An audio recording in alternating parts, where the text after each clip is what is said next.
It's Sunday and I've got a little surprise for you. A video from the archives that I've redone for 2024. Let's dive into it. Let's open the vaults, go back in time. This is gonna be fun. Tonight, tomorrow as well. Let's go back in time.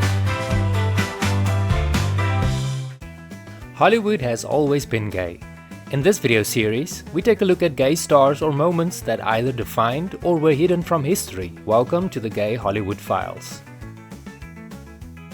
Kerwin Matthews was an American actor best known for playing the titular heroes in The Seventh Voyage of Sinbad, The Three Worlds of Gulliver, and Jack the Giant Slayer.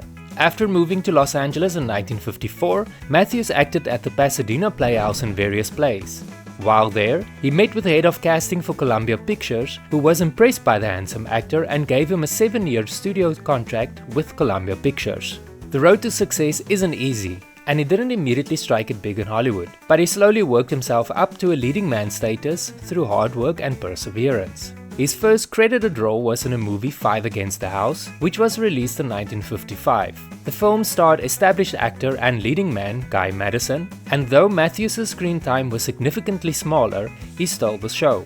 The fresh-faced actor was on everyone's lips at the end of the movie, and it was the buzz this movie created that started his path to a successful acting career. His first sizable role was in the 1957 film noir The Garment Jungle, which is based on articles about real-life gangsters in the dress manufacturing business during the era. His breakthrough role was in the 1958 film The Seventh Voyage of Sinbad, which is considered by many viewers and critics alike to be one of the best Sinbad movies ever made, if not the best. Even today, the film carries a 100% approval rating on Rotten Tomatoes. While working on 1961's The Devil at 4 O'Clock, Matthews met Tom Nichol, who would eventually become his life partner of 46 years. This action film would eventually start the disaster movie craze in the decades that followed, making him the first true and first gay action star. Golden Age era Hollywood star Kerwin Matthews passed away in his sleep in the early hours of this morning. Matthews is best known for being the only gay actor to portray 3 legendary action heroes. He portrayed Sinbad, Gulliver, and Jack the Giant Killer in the 60s. Kerwin retired from acting during the 70s to settle down. The actor is survived by his life partner of 46 years, Tom Nichol. The couple owned an antique shop in San Francisco, which they opened at the end of 1978. Boys in the Band was a 1970 film and is often cited as a milestone in the history of gay cinema. It was one of the first major American motion pictures to revolve around gay characters and not portray them in a satirical, campy or stereotypical fashion like in so many other movies that came before it. The movie received mostly favorable reviews from critics, but the film was perceived in different ways throughout the gay community and still is even today. Some gay viewers agreed with most critics and believed that the film was making great strides for gay representation in cinema, while others at the time thought it portrayed a group of gay men wallowing in self-pity. The jury is still split about the movie in 2024. The film is based on Mark Crowley's 1968 off-Broadway play of the same name and starred an ensemble cast of actors.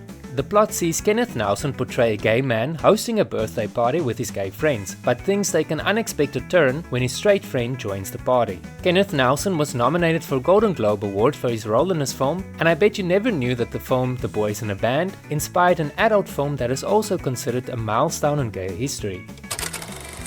Boys in the Sand was a landmark gay film released in 1971. The title is a parody reference to the 1970 film Boys in the Band. Boys in the Sand was the first film of its nature to include credits and is also the first to be reviewed by Variety magazine.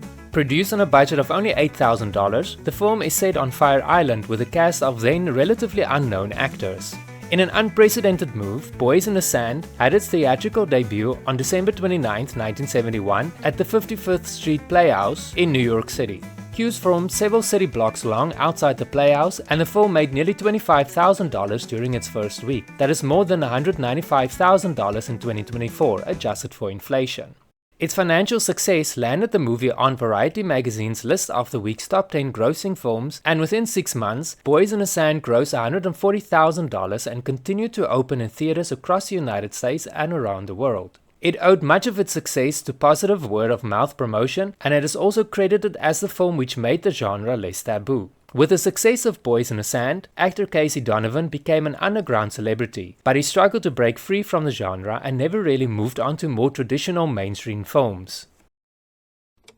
Amateur wrestler Rod Bauer became a model back in the 60s when photographer Walter Kuntz of Champion Studios stumbled upon Rod Bauer on the night he won the state wrestling championship title in his weight class. Inspired by Bauer's impressive physique, Kuntz approached him with an offer to model for Champion Studios, who specialize in photography of the male form and male physique. Bauer quickly became a cover model and posed for various issues, showing off his muscular physique for Champion Studio fitness magazines as they were known back then due to the Hays Code. He eventually retired from modeling to coach football and other sports, but fans will never forget his modeling career, especially the homoerotic photo shoot he did with his best friend Scott Manley.